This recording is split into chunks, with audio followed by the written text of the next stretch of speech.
9월 27일 KMA 뉴스 브리핑입니다. 혈압약에 이어 위장약에서도 발암 물질이 검출돼 우려가 확산하고 있습니다. 식약처는 26일 라니티딘 성분을 사용하는 의약품에서 발암 우려 물질인 NDMA가 검출됐다고 밝혔습니다. 라니티딘 성분은 위염 등 소화기 질환 치료에 쓰이는 약물인데요. 식약처는 이 성분이 사용된 의약품 269개 품목에 대해서 제조와 판매 처방을 중지시켰습니다.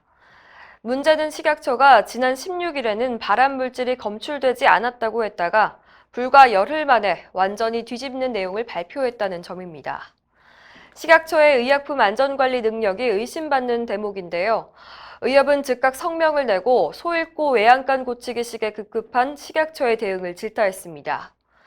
의협은 외국의 발표를 확인하는 것 말고 식약처가 독자적으로 할 수 있는 일이 무엇인지 의구심이 든다고 꼬집었습니다.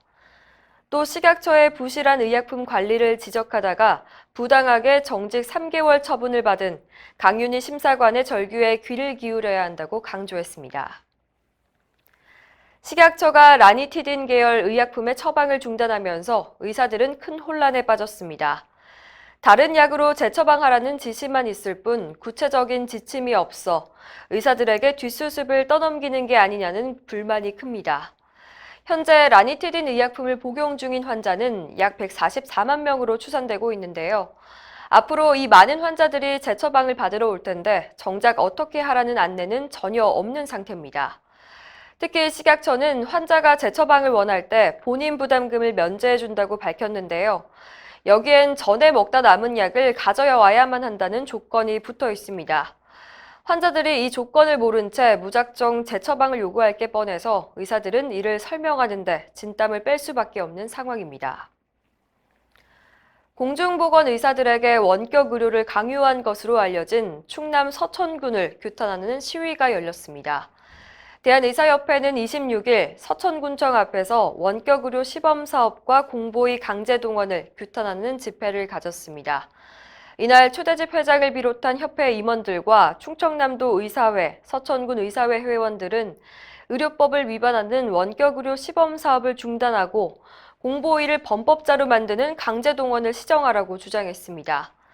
앞서 서천군은 모바일을 이용한 원격의료 시범사업 계획을 공개했는데요. 의료법이 금지하는 환자와 의사 간 원격 의료가 들어 있습니다. 특히 서천군은 공보의들에게 원격 의료 참여를 종용했는데요. 공보의들이 환자의 안정성을 이유로 거부하자 행정처분을 하겠다고 경고를 해서 물의를 빚었습니다. 전공의들이 국회 토론회에 대거 참석해 수련 환경에 문제점을 쏟아냈습니다. 26일 정의당 윤소아 의원이 주최한 전공의법 관련 토론회에는 전공의협의회 박지원 회장과 이승우 기동훈 전 회장 등이 참석했는데요. 우선 병원들이 전공의 주 80시간 근무 규정을 지키기 위해 일정 시간이 지나면 EMR, 즉 전자의무기록 접속을 강제로 차단하는 문제를 지적했습니다. 할 일이 남아있는데 접속할 수 없다 보니 다른 전공의 아이디를 빌려 대리 처방을 할 수밖에 없는데요. 본의 아니게 의료법 위반을 하게 된다는 겁니다. 이 밖에도 임신한 인턴을 배려하는 제도가 없어서 수련을 중도 포기하는 경우도 있고 불법 보조 인력들에게 교육을 받아야 하는 현실에 자괴감이 든다는 목소리도 나왔습니다. 수련 병원의 수준에 따라 전공의 배정을 차등화해야 한다는 주장과 병원들이 전문의 채용을 늘릴 수 있도록 정부가 투자해야 한다는 지적도 나왔습니다. 건보공단 직원이 국민의 개인정보를 불법 유출하는 사례가 끊이질 않고 있습니다. 바른미래당 최도자 의원이 공개한 자료에 따르면 건보공단 직원이 개인정보를 불법 열람하고 유출한 사례가 최근 5년간 195건에 달합니다.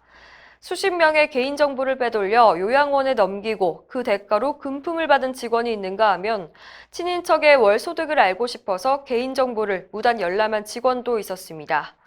상황이 이런데도 건보공단은 행정안전부의 개인정보 관리 평가에서 가장 높은 등급을 계속 받아온 것으로 드러났습니다. 건보공단은 건강보험과 장기요양보험, 건강검진 등 국민의 민감한 정보를 다루는 기관이어서 직원들의 높은 윤리성이 요구되는데요. 최도자 의원은 개인정보 악용을 사전에 방지를 해 공단에 대한 국민의 불신을 해소해야 한다고 지적했습니다.